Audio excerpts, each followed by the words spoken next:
Now, there are two things I want to talk about before we wrap up our section on policy analysis. The first is a policy called a set-aside or a conservation reserve program. The idea behind this policy is pretty straightforward.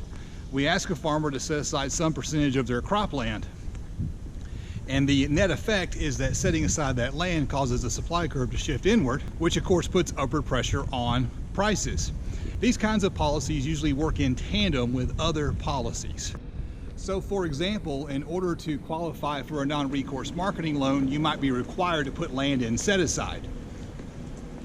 And that's going to have two effects. Well, first of all, that's going to reduce the cost of the policy itself, because that's going to reduce production, which means there's production you don't have to pay for anymore. It gets rid of some of that surplus that's part of a non-recourse marketing loan. And the other important thing to remember about this kind of policy is a concept that we call slippage, which is exactly like it sounds.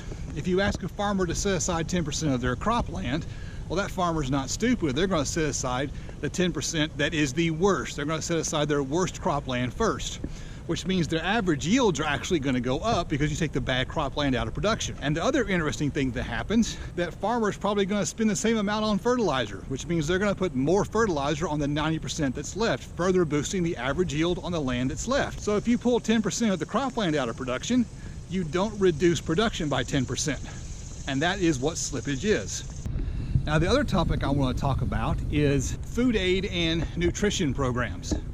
The current one is called SNAP. That stands for Supplemental Nutritional Assistance Program. And this is basically where the federal government gives people money to buy food. We used to call it food stamps. It changed its name a few years ago. There's a similar program called WIC, that stands for Women, Infants, and Children, WIC, WIC. And there's also the school lunch program. Most school lunches are paid for by the federal government through the Farm Bill to USDA program. The purpose of these nutrition and food aid programs is to spur demand. The idea is that if we can push the demand curve out, that's going to put upward pressure on prices. So that's two things that I wanted to touch on before we move on to the next part of our class. Thank you for watching. I'll see you in the next video.